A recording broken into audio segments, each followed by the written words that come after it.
Unos podataka u prikazu podatkovne tablice u objekt tablice. Dakle, umjesto da koristite obrazac, možete i direktno unositi podatke u tablice, ali tu morate biti jako oprezni. Otvorit ćemo tablicu mjesta u prikazu podatkovne tablice, tako da 2 put lijevi klik nad tim objektom izvršim ili desni klik i zatim otvorim.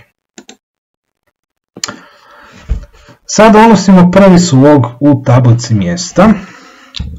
Koristimo 2 znaka za šifru. Evo recimo K, bit će Karlovac. Sa tabom se krećem na sljedeće polje. Poštanski broj 47.000. Morate biti jako oprezni kada otvarate novi slog, jer ako slučajno ne želite otvoriti novi slog, a nešto upišete, morat ćete ga popuniti što se tiče primarnog ključa šifre mjesta i zatim izbrisati. Evo, napravit ću jedan primjer. Recimo ovdje sam slučajno kliknuo i unio H i sad želim zatvoriti.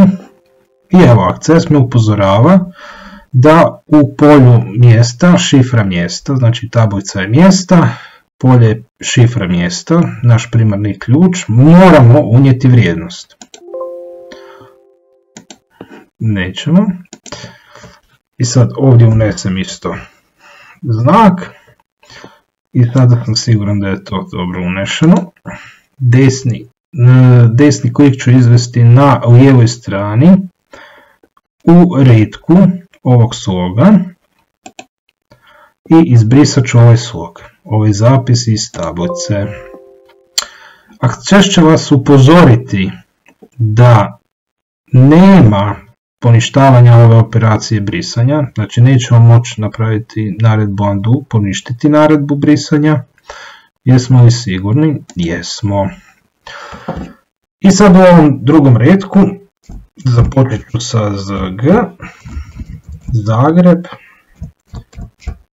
10.000.